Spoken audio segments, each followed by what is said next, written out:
So, before we begin, I just have some things to say about my recent video, the interactive creepypasta. Let's just say I bit off way more than I could chew with that one. When Kidnapped won on the latest poll, I for some reason thought, hey, maybe I can make this interactive. That will be easy peasy. I've always wanted to try it out, so why not? Well, one flaw of mine is that I can underestimate things. I wanted it done somewhere in April. I got it done by the end of June.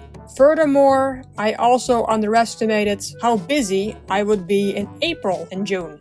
But hey, I got it done anyway. Now that it's done, my brain is like, that was actually kind of fun to make. Let's do another one. No, you're going to take it easy for a bit. I am the ghost, and I'm going to go into the process of making one of these creepypasta videos. So you all get a picture of what goes into it. It will mainly focus on my newer ones, since I have more to say about it, and I'm prouder of them. So let's get into it, shall we?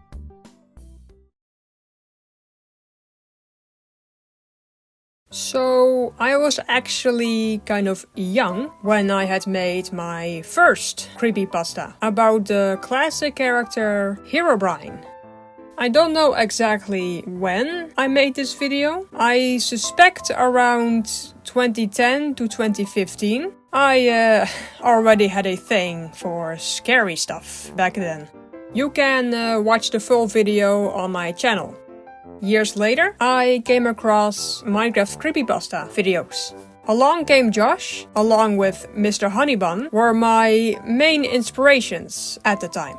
So, I wanted to try it out as well. My first one was called The Cemetery. Alright, let's go to bed.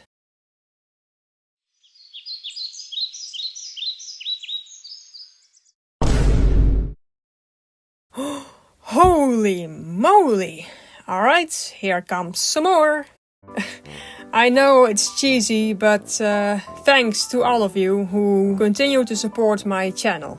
Now, I'm going to be honest here. I'm not that fond of my older ones. At the time, I was, of course, satisfied with them. But now, No, not to be too negative here. Some of them I still think hold up, but they could have been better. It's why I've been remaking some of them recently. I will go into detail more about it later. Let's start with the first topic.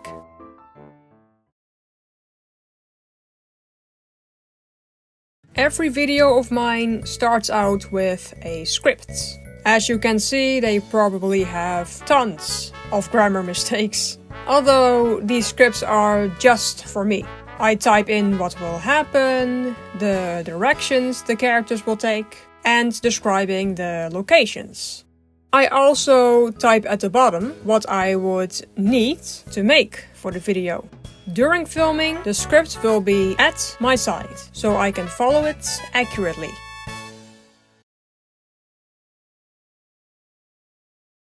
Now, the biggest reason I'm not that fond of my older videos is because of the way the creatures look.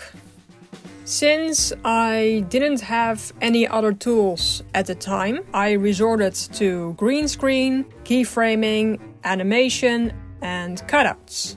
Like with this bicycle. I would take a picture, cut out the background, and paste it over the video. So it looked like I was writing it. For the creatures, I mostly used animation, keyframing, and green screen. My intent was that I wanted to make unique and diverse creatures. But they looked pretty fake. One of the many criticisms I got was that they didn't really look like they were a part of Minecraft. And I totally agree with it. They don't. Let's just say I wish I had found the program Blockbench a lot sooner. With this program, I could make more advanced things and I could actually interact with them as well. Modeling is now my favorite part of making these videos. I just relax, put on a movie in the background and work at my own pace. It's funny, in the past videos, making these creatures was something I put off doing the most. So what do I make with this program?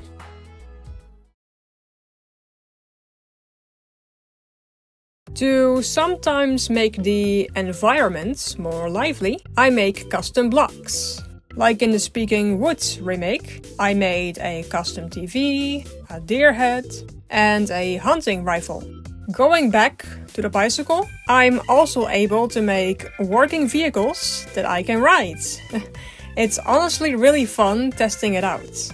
The only problem I still face is that in the taller blocks, you can go through them. You can see this happening here.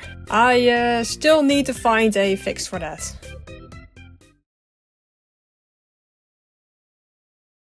So with Blockbench, I'm actually able to make them look like they're a part of Minecraft. Because they are a part of Minecraft. I started out with a simple design in the Whistling Intruder, the debut of the first Blockbench creature. Now it has become a lot more advanced. It's not just one model per creature either. Some of them have multiple. Take the antagonist Ava, for example, from my supermarket Creepypasta. She actually has 4 different models. The first one is passive mode. She doesn't attack you and she just wanders around. Well, mainly sweeping. This model has friendly green eyes. Also, you're safe in survival mode around her. The second model is her glitching out. I used this model when she started turning evil. It doesn't have an AI, as the only purpose is to just stand there and glitch out. And be creepy. The third is her aggressive state. So she attacks you when you come too close. And I dilated her now red pupils so she'd look evil.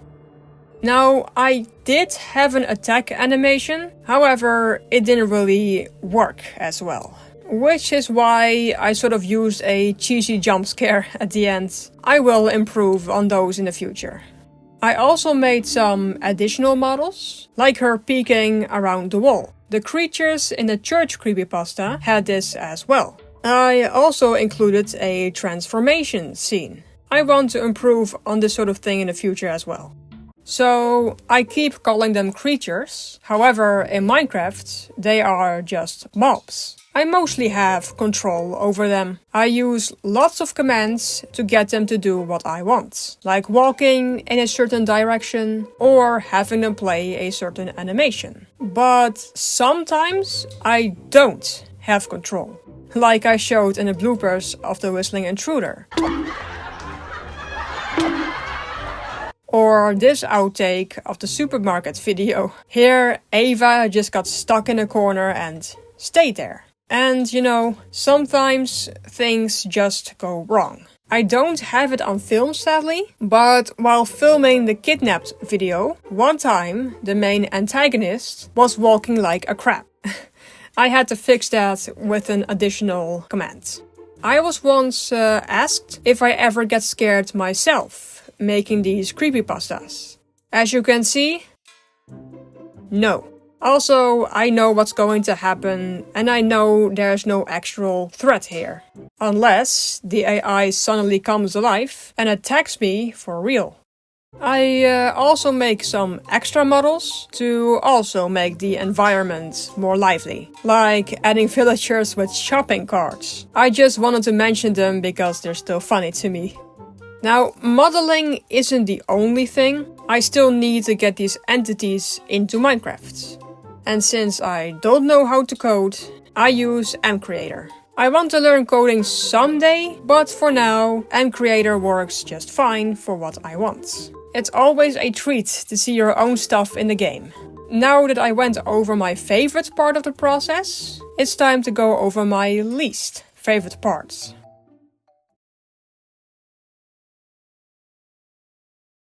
Long story short, building is my kryptonite. Like, you sometimes have those great ideas in your head, but when you actually have to put it on paper, it's disappointing. Yeah, that's with me and building. It still is an important part of making these videos. Like houses, buildings, creepy locations, or neighborhoods. I came across those structure blocks, which has made plenty of the work easier. I'm considering just getting some mods to help with building. For now, it's a time-consuming process. It's not all that bad, though. I mostly just put on a movie in the background while I work and relax. Although, funny thing, after a while of building, I sometimes get motion sick. It only happens with building. I have no idea why. It's a bloody curse. I don't have it with filming, fortunately.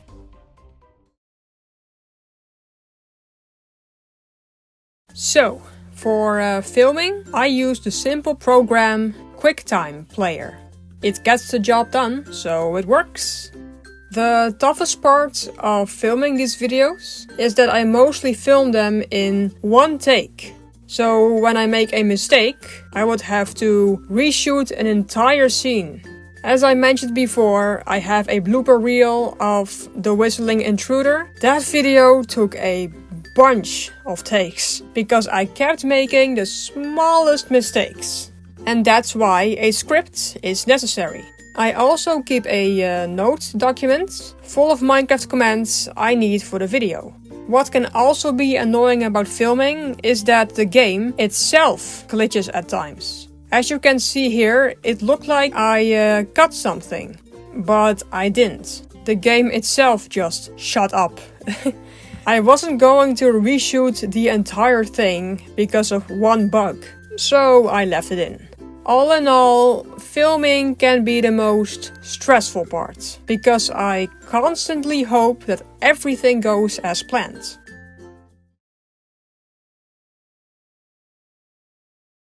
Editing has become one of the least stressful parts. It used to be a lot more complicated with the way I used to edit them. But now all it contains is splitting, adding audio, and additional things like text. Nothing can really go wrong with editing. If you make a mistake, there are pretty easy fixes, which is why I consider it one of the least stressful parts. I can't put on a movie in the background here though, sadly, as I work with sounds. Also, FYI, the sounds in the April Fool's Creepypasta were made by me. The more you know.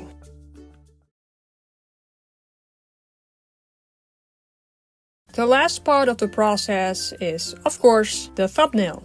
I used to just make one per video, however, I recently resorted to making 3 and testing out which one gets the most views. Before the test and compare feature came out, I did it all manually, changing the picture every day at the same time and checking the analytics.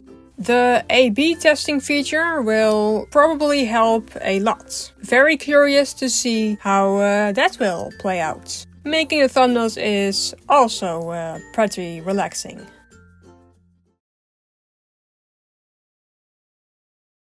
So, that was everything that I wanted to cover in this video. Despite the fact that it's a bunch of work, I still really enjoy making these videos. I enjoy seeing the results of my work and how it all came together. So don't worry, I probably won't stop making these kinds of videos. But I do have some plans for the future. I am planning on making separate channels for different topics, like a gaming channel for gameplay. It's to prevent my channel from being messy. Like on Christmas, I uploaded a movie review and it just doesn't fit on this channel. You have all this Minecraft stuff and then boom! With separate channels about different topics, people can choose what content they'd like to see more. This Snowwolf Productions channel will stay being movie-based. I am going to experiment with different videos on here as well. Maybe expand to more genres instead of just horror. I'll see what people like the most. I am very positive about the future. Thank you all for watching this video, and I hope you stay tuned in for the next one.